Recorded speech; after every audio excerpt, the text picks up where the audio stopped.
He stared at the paper in front of him. There were 3 lines. One of them, clearly, was longer than the others. It wasn't subtle, it wasn't tricky. Anyone with eyes could tell which one was right. He looked around the room. The people before him, one by one, all gave the same answer. But it was the wrong answer, the kind of wrong that made you think it was a joke.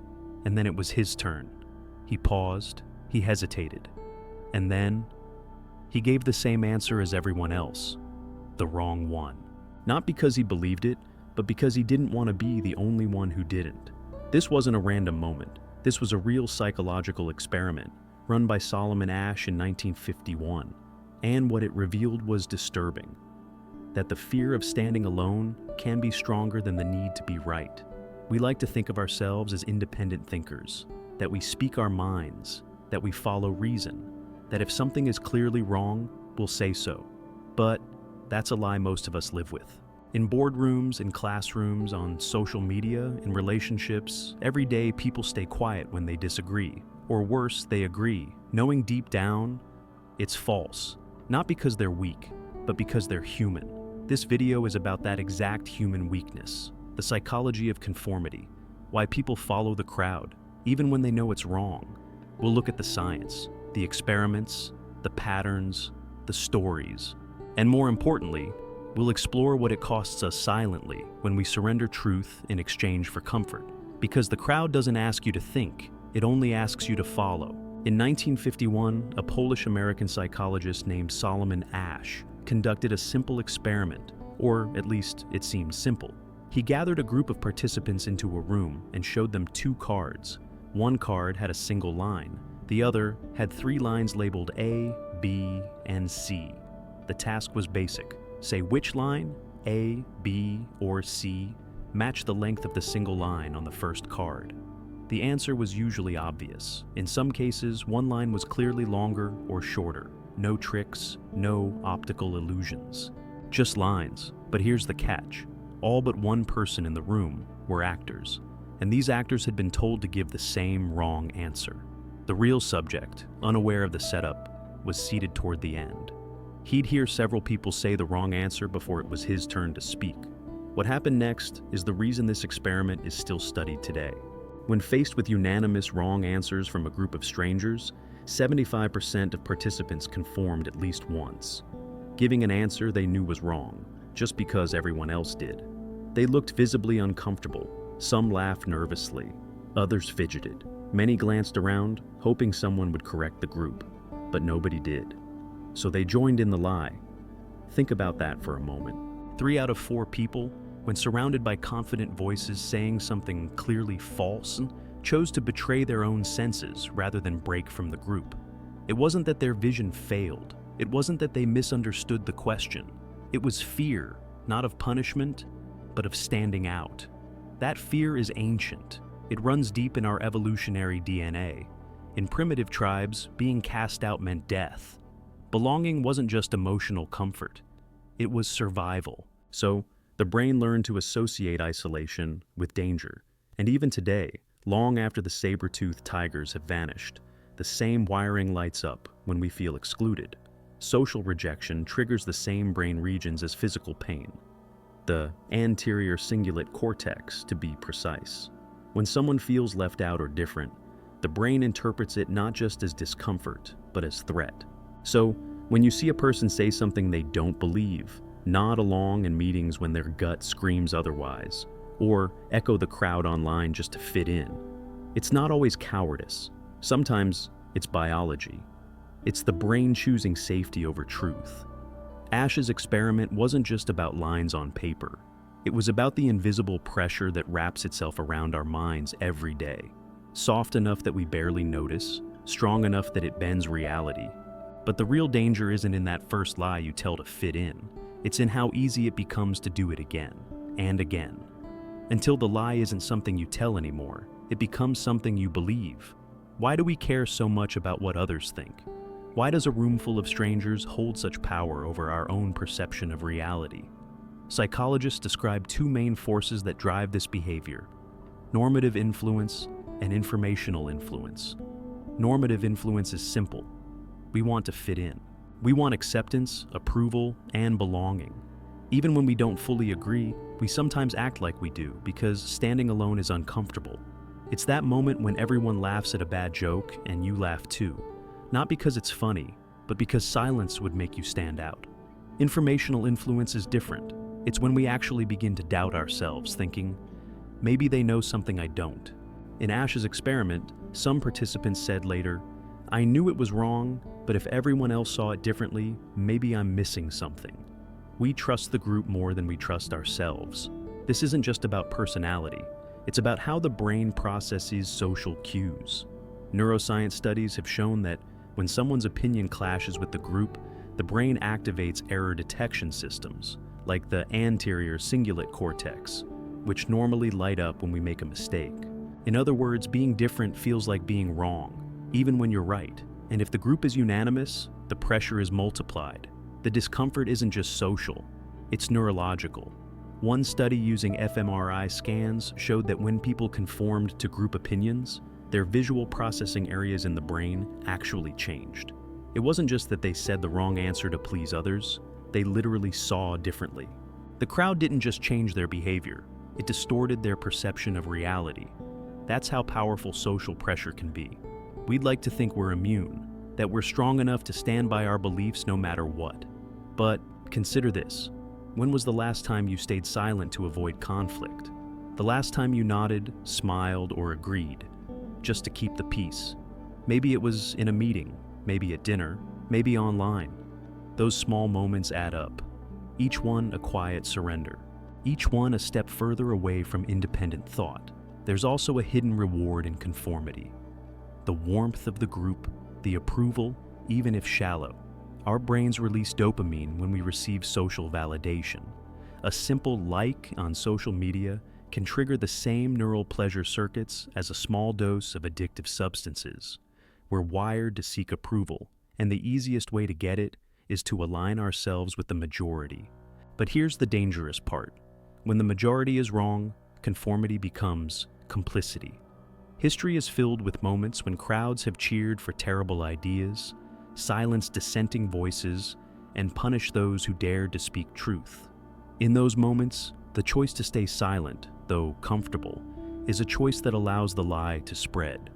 This is the price of blind conformity. It's not just the loss of individual voice, it's the loss of collective morality. And yet, breaking free from this isn't easy, because every cell in your body tells you that being different is unsafe. That truth is less important than belonging. The mind whispers, stay quiet, don't stand out. It's easier this way. But easier is not always right. That's the dark irony of conformity. The very thing that makes us feel safe can also lead us to become monsters in silence. The pages of history are blood-stained with examples of people who went along, who didn't speak up, who followed the crowd, who stood on the side while wrong unfolded in front of them. Not because they were evil, but because they were ordinary. In 1963, a Yale psychologist named Stanley Milgram conducted what would become one of the most controversial experiments in psychology. The setup was simple. A volunteer was told to administer electric shocks to another person in a separate room every time that person gave a wrong answer. The shocks increased in intensity, from mild discomfort to dangerous voltage. The person in the other room wasn't really getting shocked. It was an actor. But the volunteer didn't know that. And as the screaming grew louder, more desperate, and finally went silent, the experimenter would calmly say, "Please continue." The shocking result?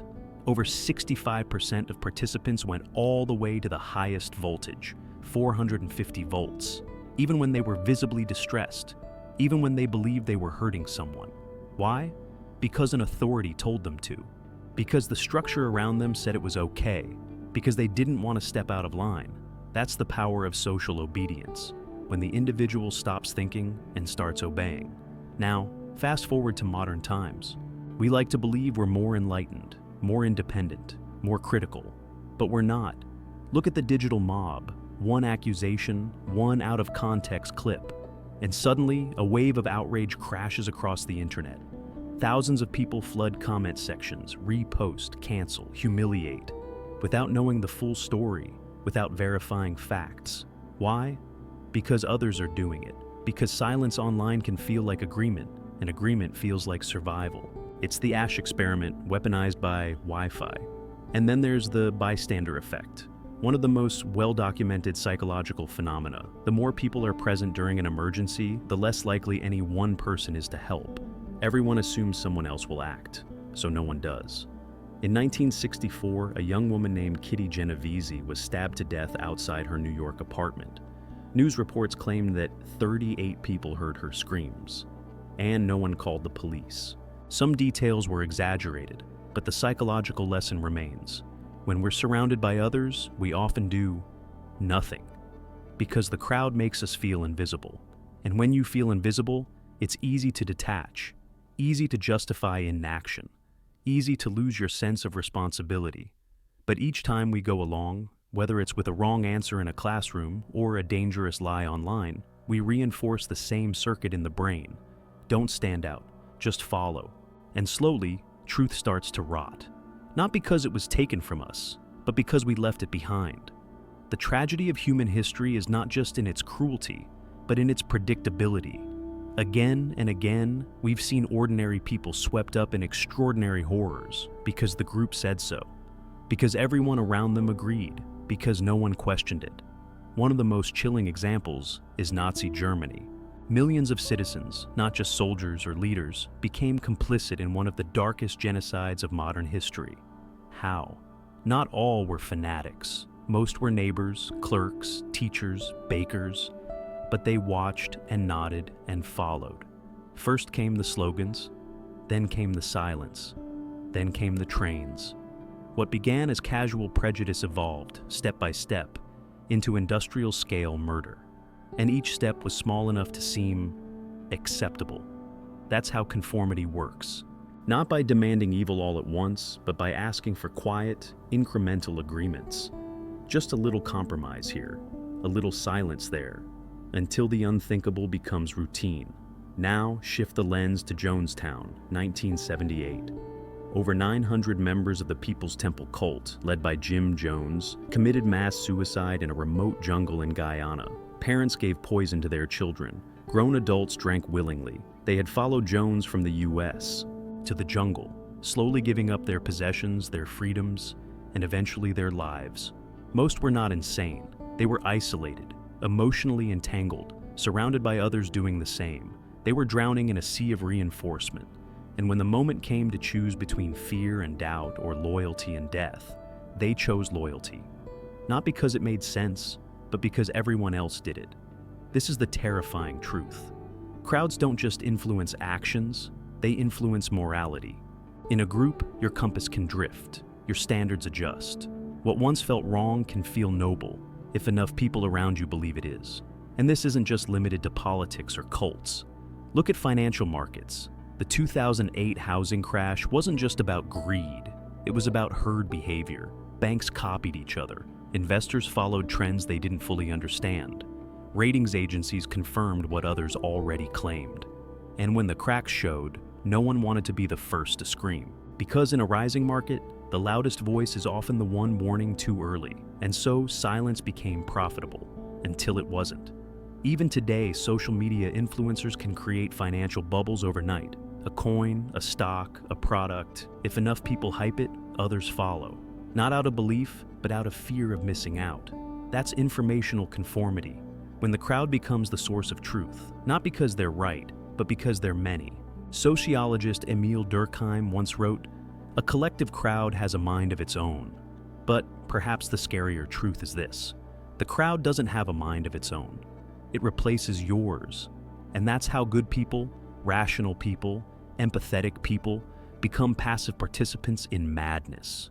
You see, it's easy to imagine the villain as someone else, some twisted soul far removed from our reality. But the real villains in history were often just compliant. They didn't create evil. They allowed it, and they allowed it together. In today's world, we like to believe that we are more informed, more connected, more independent than ever before.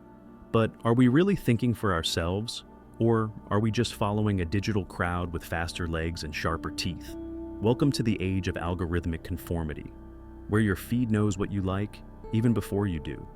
where your opinions are shaped not by quiet reflection, but by repetition. The more you see a message, a phrase, an idea, the more familiar it feels. And familiarity feels like truth. Social media platforms thrive on engagement, and nothing engages like outrage. Outrage is sticky. It spreads like wildfire, and most importantly, it's contagious. Studies show that moral outrage online travels faster than neutral content. One angry tweet can spark thousands of replies. One viral post can destroy reputations. And people join in, not because they hate the target, but because they fear being left out of the fire. We call it cancel culture, but underneath is something more ancient, the fear of exile. In tribes, to be cast out was to die. Alone, you couldn't hunt. Alone, you couldn't survive. That primal fear still lives in us. And today, the tribe is digital. The exile is virtual, but the pain is real. So, we comply. We share the same hashtags. We echo the same outrage. We mimic the same phrasing. Not because we've thought deeply, but because we want to belong. Even the way we think is being standardized. Platforms reward conformity. Content that challenges, that questions, that adds nuance, often gets buried, because complexity doesn't trend. Simplicity does, certainty does, anger does. And so, we adapt. We compress our thoughts into bite-sized slogans. We reduce others to villains or heroes. We flatten ourselves to fit the feed. And the most dangerous part? We start to believe it's ours, that the thought we borrowed was our own, that the anger we echoed came from deep conviction, that the outrage we clicked wasn't manufactured, but righteous. We forget that behind every consensus online is a machine nudging us toward agreement. This isn't just mass behavior, it's mass automation of thought. We used to fear the tyranny of dictators, but today's control is subtler. It doesn't come with guns, it comes with likes. It doesn't silence you, it drowns you in noise, until your voice disappears not by force, but by irrelevance. And so, the cycle repeats. We see a crowd, we adjust ourselves to it. We trade inner truth for outer harmony, and we feel safe. But deep down, in the quiet corners of our minds, something whispers, "This isn't really me." Sometimes we don't follow the crowd because we want to. We follow because we think. Everyone else already has. This is the illusion of pluralistic ignorance, a strange psychological phenomenon where individuals in a group privately reject a norm, but go along with it because they believe everyone else accepts it. Imagine sitting in a lecture hall. The professor is explaining something confusing. You're lost. You want to raise your hand, but you look around, everyone seems fine, silent, nodding. So you stay quiet, assuming it's just you. What you don't know is that most people in the room feel exactly like you. But no one speaks up, because everyone is waiting for someone else to break the illusion. This happens everywhere, in classrooms, in workplaces, in families, in entire cultures. The pressure to conform is not just about agreeing, it's about pretending to agree. And sometimes we don't even realize we're pretending anymore. Then there's the false consensus effect. Our tendency to assume that others think like us, share our beliefs, our morals, our perspectives. It makes us feel safe, validated. But it also creates bubbles. And when the real world collides with our illusion, we don't adjust our views, we demonize those who disagree. How could anyone think differently, we ask, forgetting that the majority we imagined was never real to begin with, and perhaps the most insidious of all, groupthink. A term coined by psychologist Irving Janis in the 1970s to describe how decision-making in groups can become deeply flawed when the desire for harmony overrides critical thinking. In groupthink, dissent is seen as disloyalty. Questioning is discouraged. And because no one wants to disrupt the peace, dangerous decisions are made, quietly, confidently, and collectively. One famous example, the Challenger space shuttle disaster in 1986. Engineers had concerns about the O-ring seals in cold weather, but the launch went ahead anyway. Why? Because within NASA, there was intense pressure to avoid delays. A culture of optimism, a fear of conflict. The result? A catastrophic explosion that killed 7 astronauts. Not because of bad people, but because of good people who didn't want to rock the boat. That's the terrifying part about group dynamics. It's not always loud. Sometimes it's deadly silent. A silent meeting where no one speaks up. A silent vote passed without debate. A silent agreement to ignore the obvious. Because the truth is, the crowd doesn't always shout. Sometimes it just nods. And if no one breaks the rhythm, we keep nodding. Until the moment it's too late. Inside the mind of a nonconformist, things feel different. In most people, social harmony activates reward centers in the brain. When we fit in, we feel good. When we are praised, liked, or validated, dopamine flows. Our brains are wired to seek belonging. It was once a survival advantage. But in nonconformists, this reward loop works differently. Studies using fMRI scans show that when socially rejected, their brains don't light up with the same intensity as others. Rejection hurts, but for them, truth often matters more than pain. This isn't always a gift. It can feel like a curse. To see the world differently means to often walk alone. Some of them are born with higher baseline traits in the Big Five personality framework, especially openness to experience and low agreeableness.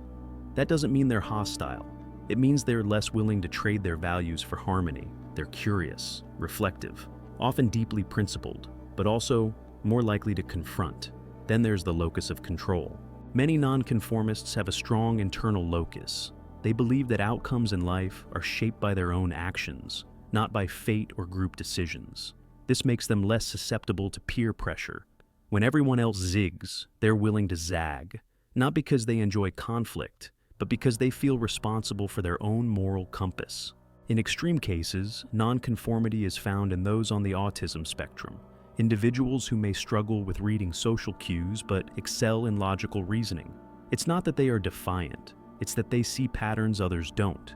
And because they don't mirror group emotions, they are more likely to question mass behavior. But perhaps the most mysterious trait is what psychologists call moral identity centrality, the degree to which being a moral person is central to one's self-concept. For these individuals, living inauthentically feels like dying. Betraying their beliefs is more terrifying than isolation. They are not immune to fear, but their fear is of becoming someone they can't respect. Sometimes, the seed of nonconformity is planted by trauma. Survivors of betrayal, abandonment, or systemic injustice often develop a deep skepticism of authority. Their refusal to conform isn't intellectual, it's cellular. It comes from scars that taught them. The crowd doesn't always protect. Sometimes, it destroys. And yet, despite their strength, nonconformists pay a price. Loneliness is a shadow that follows them. Studies link high moral courage to higher levels of anxiety and depression. They often ruminate, overthink, replay conversations, wonder if they should have stayed silent. Being principled doesn't mean being at peace. It often means being at war with the world and sometimes with yourself. Still, they continue, not because they're sure, but because something inside refuses to be silent. We like to imagine that one voice can change the world, but in truth, that voice is often ignored, mocked, or silenced, until the world is finally ready to hear it. They carry the weight of silence like armor, but even armor gets heavy. Nonconformists, the ones who walk alone, often do so not out of choice, but out of necessity of integrity. They've glimpsed something others deny, and that vision, once seen, cannot be unseen. But what happens after the resistance? After the moment of standing up, of saying no, of drawing a line no one else dared draw? Psychologically, many of them experience what's known as existential dissonance, a tension between their inner moral compass and the outer world's rejection of it. This is not mere discomfort, it's a rupture of meaning. If you believe something is deeply wrong and the world continues to applaud it, you begin to question not just society, but sometimes your own sanity. Some deal with this through radical solitude. They retreat, they simplify, they read, they write, they try to turn pain into philosophy. This is where figures like Henry David Thoreau or Simone Weil find resonance. People who distance themselves from society not to escape it, but to see it more clearly. Others cope through martyrdom fantasies, a subconscious internal story that their suffering must have a noble purpose. If I'm hurting, it's because I'm right. While this can provide temporary meaning, it also comes with dangers: pride, rigidity, and the inability to admit when wrong. Not all rebels are right. Some become enslaved by their resistance. But the rarest ones, the truly grounded nonconformists, develop what psychologists call integrative complexity. The ability to hold conflicting truths at once, to say, yes, I believe this, and yes, I might still be wrong. These are the voices that don't just oppose, they evolve. They listen without submitting. They speak without preaching. They stand firm, not out of ego, but out of alignment. And then there's delayed validation. The most haunting part of standing alone is not the punishment, but the time. Sometimes decades pass before the crowd even begins to see what the lone voice saw from the start. Think of Alan Turing, persecuted for his sexuality while saving millions through code breaking, or Rachel Carson, vilified for warning the world about pesticides before Silent Spring became the genesis of environmental movements. They weren't prophets. They were human. They bled. They doubted. But they refused to abandon what they saw, even when the world called it madness. That is the quiet psychology of truth-tellers. Not glory, not applause, just the long, lonely discipline of refusing to look away. What does it really feel like to stand alone? It's not a dramatic movie moment. There's no epic soundtrack. Most of the time, it feels like doubt. Crippling, nauseating doubt. The kind that wakes you at 3 a.m. asking, am I crazy? Not because you think you are, but because everyone else is telling you you're wrong. And yet, something whispers, stay. This inner voice isn't loud. It doesn't shout over the noise of the world. It speaks in quiet conviction. It comes from something deeper than opinion. Something closer to a knowing, not of facts, but of values. Psychologists sometimes refer to this as self-concordance. When your actions align with your core values, even in the absence of external rewards. And this kind of alignment, research shows, is one of the most powerful predictors of long-term psychological resilience. Not pleasure, not popularity, but meaning. Nonconformists often find themselves engaging in intense cognitive reflection, a mental habit of revisiting, re-examining, and testing their beliefs from multiple angles. They don't blindly cling to one stance. They refine it, sharpen it. Doubt becomes their whetstone, and over time, their truth becomes quieter, but stronger. But they are not immune to loneliness. In fact, one of the most devastating psychological phenomena they experience is known as communal estrangement, the feeling of being surrounded by people, yet deeply alone. This is not social isolation, it's spiritual disconnection, a sense that no one else sees what you see, feels what you feel, or carries the weight you carry. To survive, many turn inward. They build inner sanctuaries, mental spaces of clarity, where they return during times of confusion. They journal, they pray, they meditate, they walk in nature. These rituals aren't hobbies, they're lifelines, anchors in a world that feels adrift. And sometimes, they break. Even the strongest have moments where the silence becomes unbearable, where they long for one voice, just one, to say, I see it too. That longing isn't weakness, it's proof of their humanity. Because even the clearest thinkers still need connection. But when that connection doesn't come, they don't abandon their path. They learn to walk without applause, to live without being seen, to carry the weight without demanding others help carry it. And ironically, it's this very solitude that often makes their perspective clearer. By standing apart, they gain metacognition, the ability to observe thought itself, not just absorb it. They become watchers of the watchers, perceiving not just what the crowd does, but why it does it. They begin to understand fear, not just their own, but everyone's. The crowd follows because it's afraid of being wrong, afraid of being rejected, afraid of not belonging, and so, in a strange twist, the nonconformist begins to feel compassion, not superiority, not anger, but a kind of forgiveness for the frightened. This is the quiet apex of the journey, not rebellion, not righteousness, but integration, the realization that while you may walk alone, you are still walking with all of humanity's struggles in your bones. And perhaps that's what makes your voice matter. At the far edge of the psychological map, beyond behavior, beyond neuroscience, beyond even morality, there is one last refuge that sustains the lone thinker: purpose. Not in the grand sense of saving the world, but in the quiet, stubborn belief that there is meaning in seeing clearly even if no one else does. This is where nonconformity becomes something sacred, not an act of rebellion, but an act of witnessing. The lone voice doesn't always speak to change the crowd. Sometimes it speaks simply to affirm the truth exists, that even if the world chooses blindness, someone saw, someone remembered, someone refused to forget. Psychologist Viktor Frankl, a Holocaust survivor, wrote, "When we are no longer able to change a situation, we are challenged to change ourselves. In solitude, the nonconformist stops trying to be understood and instead seeks to understand the nature of being. Their resistance becomes a meditation, a vow, a private pact with their own soul. And here, something remarkable happens. They become free, free from the addiction to validation, free from the illusion of certainty, free from the manic dance of group identity. They become observers of life, not detached, but deeply present. The noise of the crowd no longer drowns their thoughts. Instead, their silence begins to echo with insight. They are not above others, but they are no longer owned by them. This freedom is terrifying. It is lonely. It is unmarketable, but it is real. And because of it, they can do something most people can't. They can hear the still small voice inside and trust it. Not because it always knows, but because it never lies.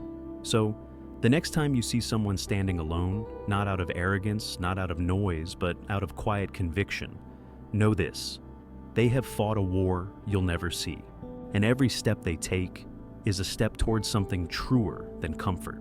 Not all heroes wear capes, some wear silence, and walk with nothing but truth in their shadow. Crowds don't just ignore the lone voice, they punish it. Why? Because the presence of a single dissenter threatens the illusion of consensus. And consensus for most people is comfort, safety, certainty.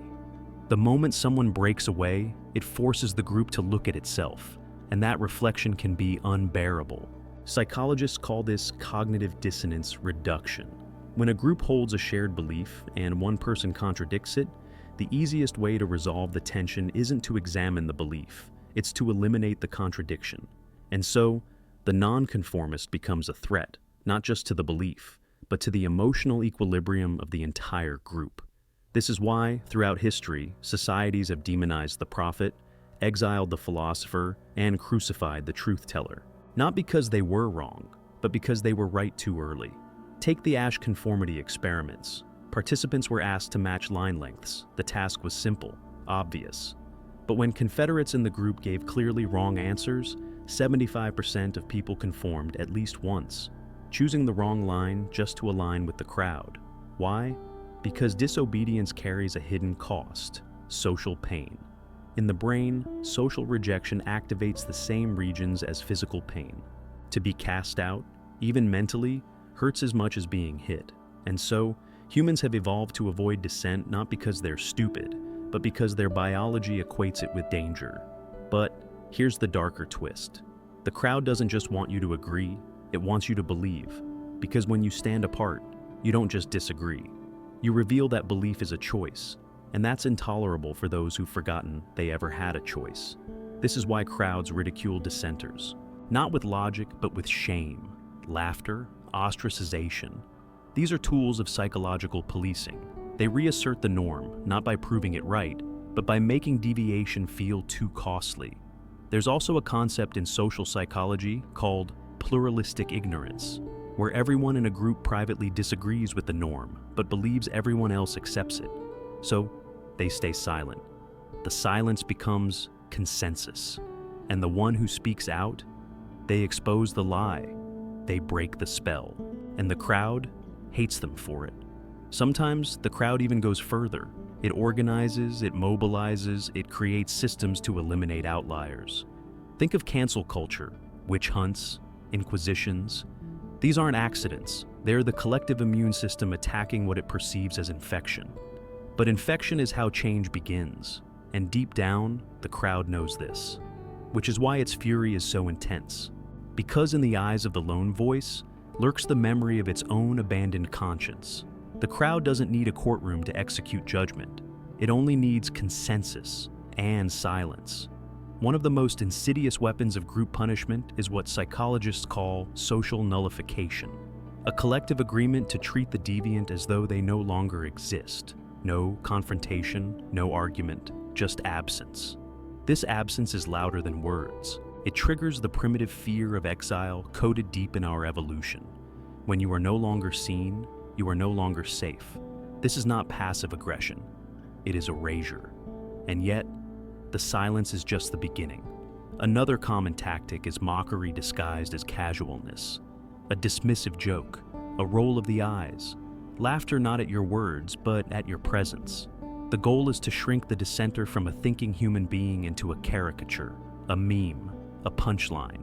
When the group laughs, it isn't for humor, it's for reassurance. They are telling each other, we are still aligned, that person is the other. The more absurd the mockery, the safer the crowd feels. Because the more ridiculous the outlier seems, the less the crowd must reflect on itself. Then comes what may be the cruelest method of all, the selective framing of memory. The crowd begins to re-narrate the past, to make the non-conformist always seem wrong. Even when they were once praised, those praises are recontextualized as flukes, or mistakes, or manipulations. We should have known, they say. The signs were there. The group rewrites history so they never have to admit that they once agreed, admired, or followed. This protects their self-image, but it destroys the dissenter's legacy. It's not enough to disagree with the person. The crowd must bury who they used to be. And all of this happens without a single official decree. That's the brilliance and the horror of collective social control. It functions like an organism. No one gives the order, yet everyone participates. And the punishment feels justified, even righteous. Because in the mind of the crowd, they are not suppressing truth, they are defending normalcy. But the most terrifying part isn't the tactics, it's the internalization. After enough repetition, the dissenter begins to doubt themselves. Their inner voice, once clear, grows quiet. They start rewriting their own memories. Maybe I was wrong, maybe I did go too far. This is known as gaslighting by consensus. And it doesn't require a narcissist, just enough people repeating the same doubt to fracture one's mental clarity. Over time, even the most resilient begin to lose grip. They silence themselves, they apologize, not for what they did, but for having existed in dissonance. They become smaller, not out of guilt, but out of exhaustion. And yet, sometimes the opposite happens. Sometimes the pressure doesn't crush the individual, it crystallizes them. They become clearer, stronger. They begin to see the pattern, the same tactics, the same emotional puppetry, and they stop reacting. They stop needing the crowd to validate their truth. And when the crowd sees this stillness, this unmoved, unfazed clarity, it unnerves them. Because the greatest threat to a coercive norm is someone who no longer fears being outside it. That is the moment the crowd either breaks you or begins to break itself. At first, the lone voice stands in the dark, alone, mocked, unheard. But time, in its quiet way, begins to tilt the world. What was once absurd becomes intriguing. What was once rejected becomes remembered, and then revisited. The crowd, so certain in its mockery, starts to fracture, not loudly, not all at once, but quietly. One person at a time. A whisper. I always thought they had a point. A memory resurfaces. Back then, it felt wrong to laugh. A subtle shift. Maybe we were too quick to judge. This is the moment when the truth returns, not as a revolution, but as a seed that survived the fire. You see, truth has one relentless trait. It waits. It does not age. It does not weaken. It simply stays still while the world spins around it, and eventually, the world spins back. In the history of psychology, countless figures were ignored, ridiculed, or condemned. Carl Jung was dismissed as a mystic. Viktor Frankl was called unscientific. Even Freud, in his early years, was seen as outrageous. But their ideas outlived their critics, not because they shouted louder, but because what they saw was real. This is the long arc of the non-conformist's journey, not to change the crowd in the moment, but to leave a marker for those who come after. A lighthouse on a stormy shore, even if no one's sailing yet. And sometimes, in rare moments, the crowd does more than reflect. It repents. It looks back at the one it cast out and says, "You were right." It doesn't erase the harm, but it shows that consciousness can evolve, that even the blindest group can regain sight. But even if that never happens, even if the crowd never comes around, there is still one unshakable truth. The act of not following when the crowd was wrong is sacred. It doesn't need applause, it doesn't need witnesses. It needs only courage, courage to see, courage to stand, courage to walk a path that others mock, knowing it might be the only path that leads forward. In a world where most people echo, the one who dares to think becomes an echo of something eternal. And so, if you've ever felt the pressure to stay quiet, to agree, to blend in when your gut screamed otherwise, remember this. You are not alone. You are not broken. You are awake. And sometimes, that's all it takes to change everything.